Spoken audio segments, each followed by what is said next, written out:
The NATE Climber Training Standard, or CTS, served us well for many years. But times have changed, techniques have improved, and we've evolved it all to help standardize our training and assist employers to evaluate the knowledge and skills of their climbers. The CTS is now the CRTS. We'll talk about it next. Let's go.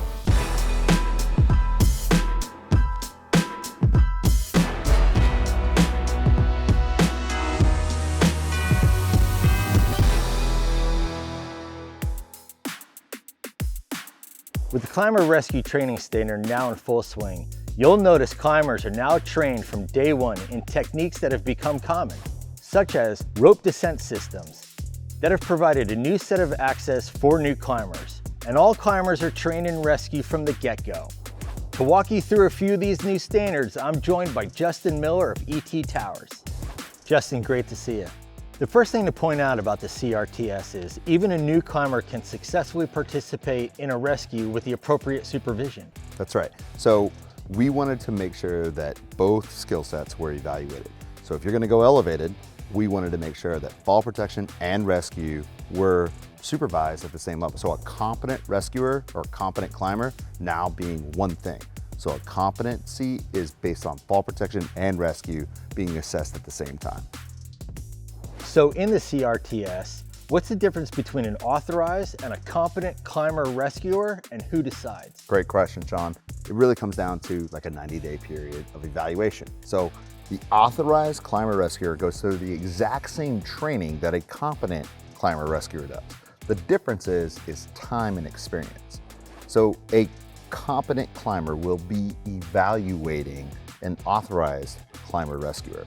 The employer still is ultimately responsible, but that employer has to deem the competency to those individuals.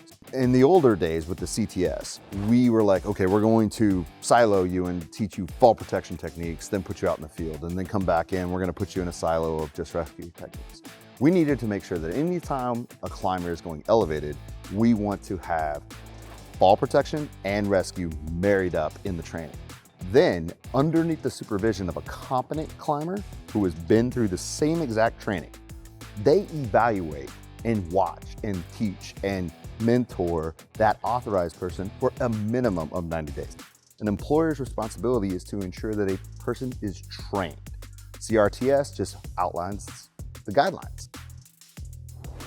We know if your teams are climbing these tower structures, proper planning for a rescue and being properly trained to perform a rescue is just as critical as climbing itself. That's why rescue is now in the name of the standard. Now there are 4 types of rescue: self-rescue, ground-based, structure-based, and companion or pick-off rescue. Justin, what do climbers need to know about this? Yeah, there's a big change in the CRTS. And really what it comes down to is we want to ensure that proper planning in a rescue methodology, whether it's one of those 4, it's incorporating a fall arrest system. In every one of our configurations of rescue, you can apply a secondary rope or just a fall arrest system.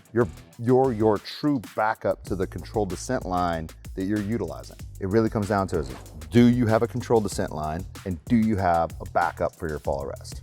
That's the real big change. When a crew is on site working, is there a specific system of rescue you'd rather see or go to? I mean, obviously it's not me that wants to see it. We outline a guideline of pre-planning. Everything comes down to a climber who has been appropriately evaluated, appropriately utilizing the CRTS's performance standard and says, okay, I know these techniques. I am planning to ensure that my site has a secondary rope system for fall protection. When it comes down to rescues, it's all about speed and getting that victim to the ground. Speed is this illusion. Accuracy is the point. So when we pre-plan, we have higher probability of accuracy. So if I have a rescue system that is trained well, techniques are practiced, and planning is applied, I guarantee you speed comes with practice. So speed is part of the CRTS's methodology because we're technique, planning, execution. reverse, repeat, rinse, whatever it is. It's all good stuff. There you go. The CRTS. It's a new standard and it's there for a reason, to keep us safe and to help guide us when a fellow climber's in trouble up there. That's all we have for today. Thanks for watching. Stay safe, climbers.